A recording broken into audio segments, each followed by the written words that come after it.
होळीची धगधगती आग, पेटलेली होळी चुकूनही या लोकांनी बघू नका. सावधान व्हा. कारण चुकून जर ही होळी पेटलेली पाहिली, तर तुमच्या जीवनामध्ये संकट आल्याशिवाय राहणार नाही.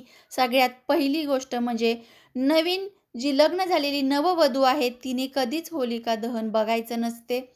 दुसरी गोष्ट, सासूसोबत नवीन सुनेने कधीच ही होळी बघू नये. सासू-सुनेच्या नात्यामध्ये दरार येऊ शकते. याशिवाय नवविवाहित जोडपं जे आहे त्यांनी बघू नये, म्हणून ही खास प्रथा रूढ झाली की नवविवाहित स्त्रीला माहेरी पाठवलं जातं होळीच्या दिवशी. ज्यांच्याकडे ही प्रथा नाही त्यांनी लक्षात घ्या. पूर्वापार चालत आलेल्या ह्या गोष्टी आहेत. गर्भवती महिलांनी देखील पेटलेली होळी बघू नये, जवळ जाऊ नये, प्रदक्षिणा घालू नये.